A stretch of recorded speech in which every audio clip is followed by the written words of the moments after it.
mLab Studio. mLab Studio. mLab Studio. mLab Studio.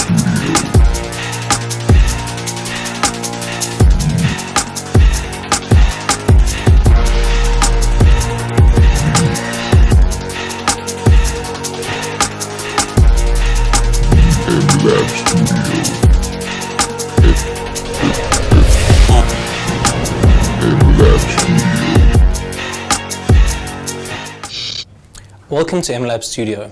Today we're going to be talking about application development for the Windows ecosystem.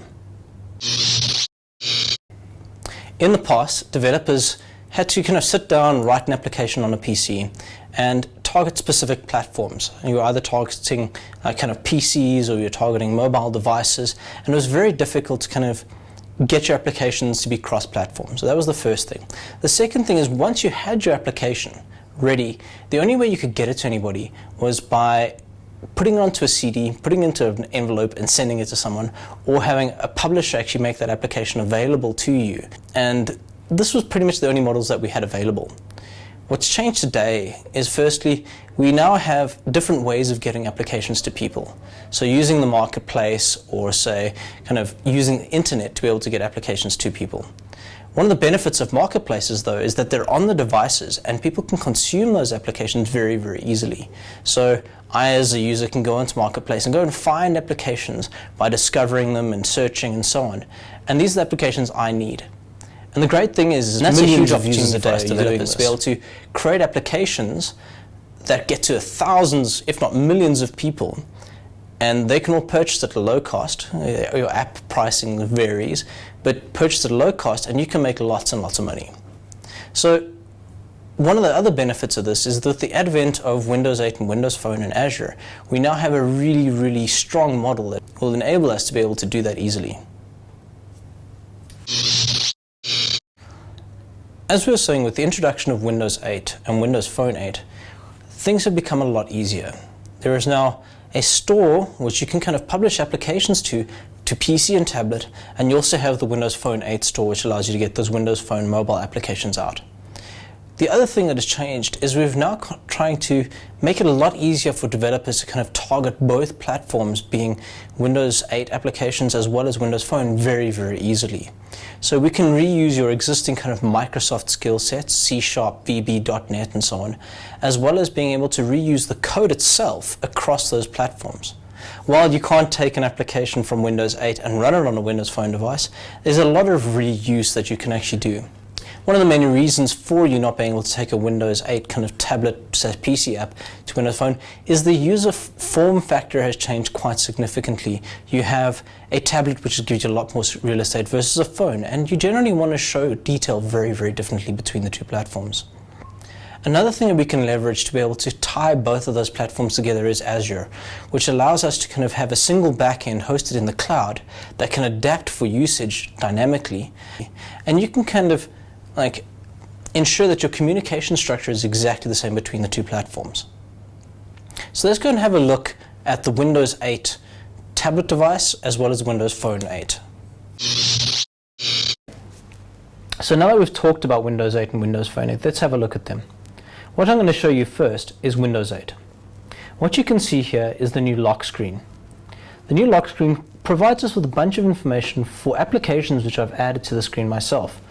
So what you can see here is, you can see I have 34 unread IMs and 15 messages, as well as some calendar information. What I'm going to do now is I'm going to swipe up using my finger, and now it shows me my new login screen. I'm using something called Picture Password, which allows me to make certain gestures on a screen to be able to log in.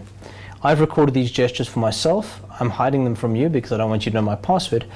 But once I've typed in those kind of gestures, it allows me to kind of go straight into my start screen. Now this is the start screen. The start screen is one of the biggest changes to the operating system in about 15 years. And as you can see, it's huge. It now has these bunch of tiles which has content getting pushed to you constantly. As you can see in the top left, there's a bunch of my friends. I've got some information from my Hotmail as well as my calendar. I've got some kind of stock information as well as a bunch of other apps.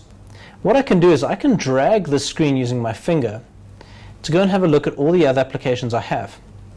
As you can see, I've got quite a few installed, but at the very end, I've actually got a collection of desktop applications, the applications you're used to using on a desktop PC.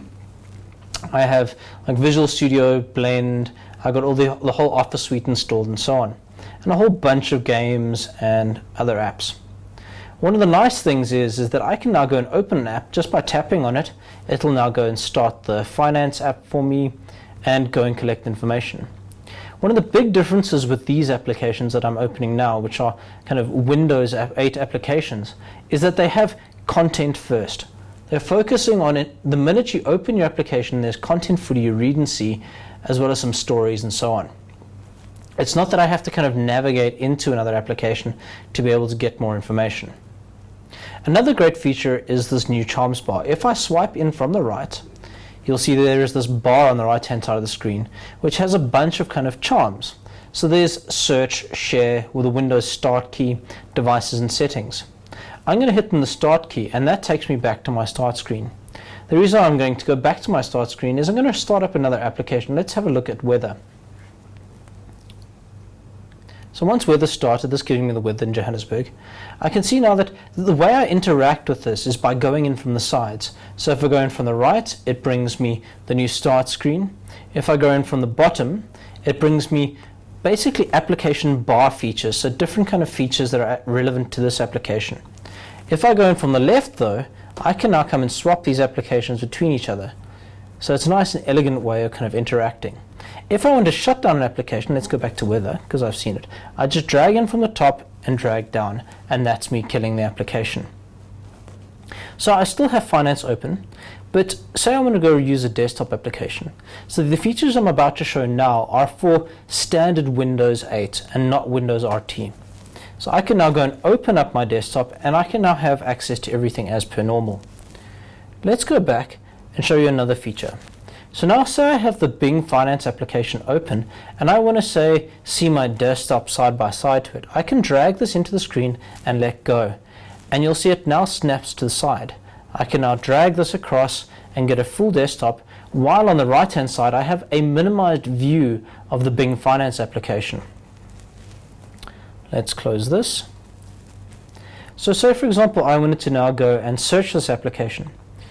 The application itself doesn't have to have a search button. What I can do is I can bring in the charms bar and hit the search button, type in what I want to search for, like Microsoft, and select the result I want, and it can now show in the application itself. So this search that's available in the charms bar is context sensitive. So now I have this Microsoft screen open. Say I want to go share this information with someone.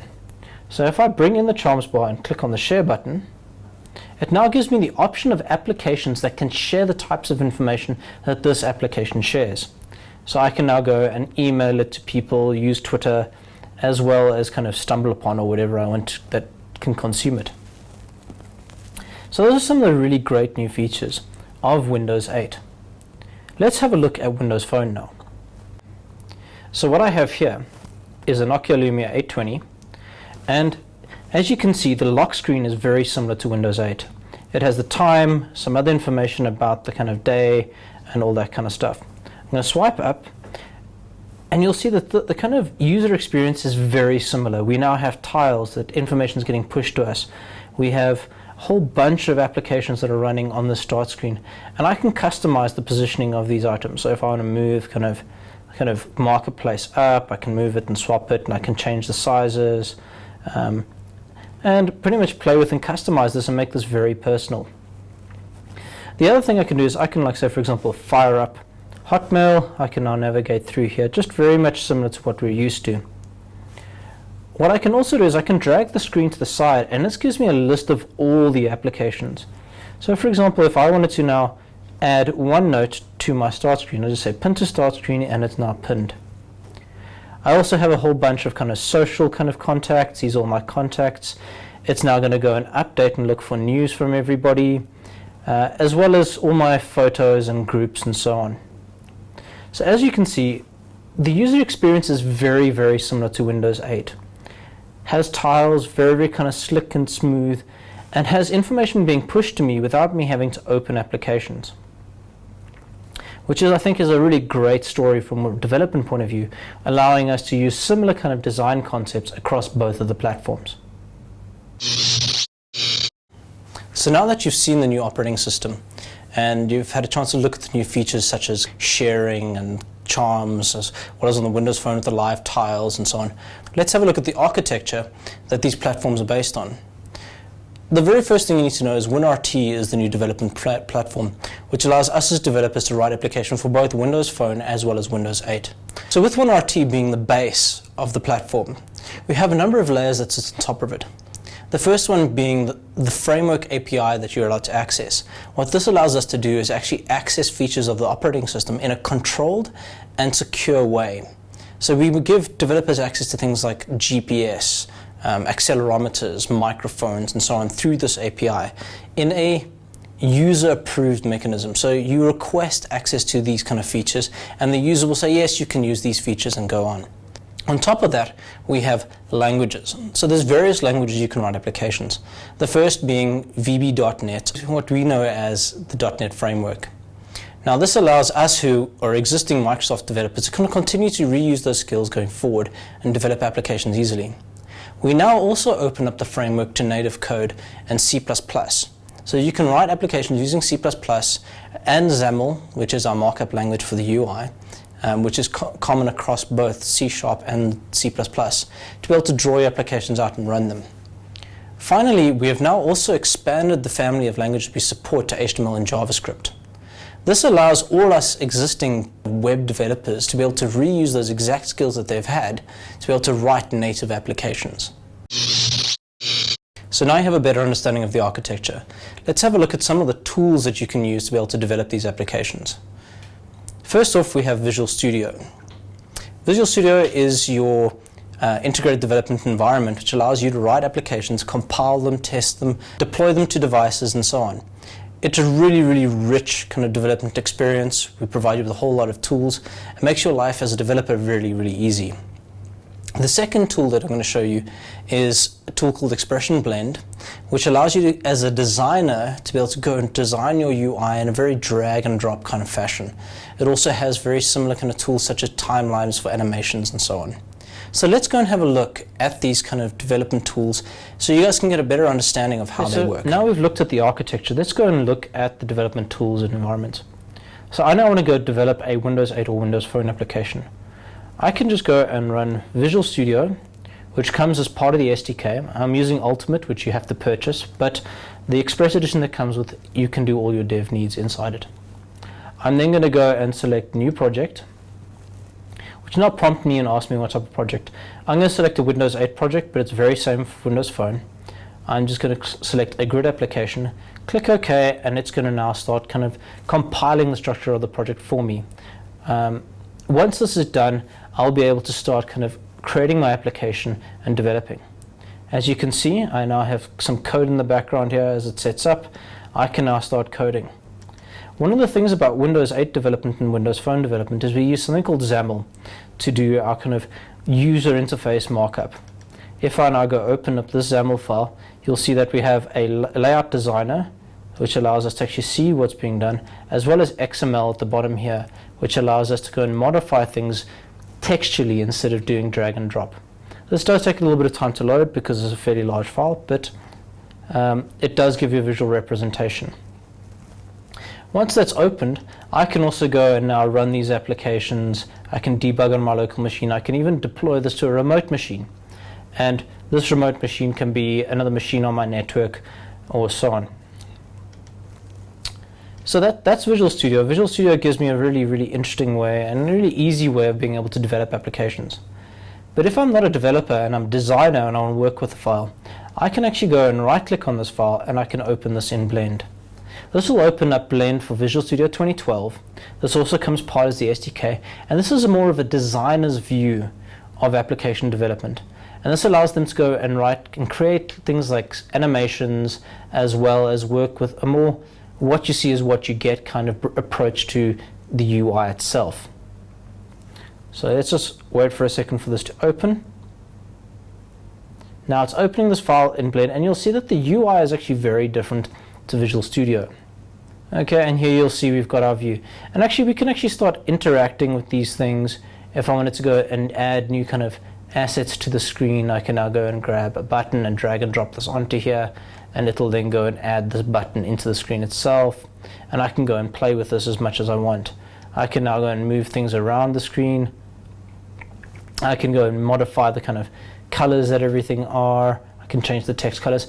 And as you can see, I'm not really coding. I'm just kind of working with properties, and it's in a very visual way. There's no real text per se. And that's Blend. Blend is a designer-oriented kind of editing suite, and Visual Studio is more of a developer kind of editing suite.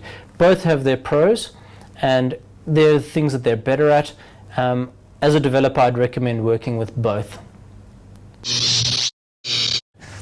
Now you've seen the development tools in action.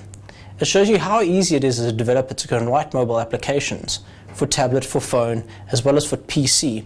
Get them out there into the marketplace and start making some money. So where do we go to from here? dev.windowsphone.com or dev.windows.com holds a huge selection of resources for developing both applications for Windows 8 and Windows Phone. It has a large number of samples, tutorials, and everything you need to get started. You can also go to generationapp.com, which allows you to go through a course on how to develop applications for both the platforms. Thank you very much for watching. And see you next time.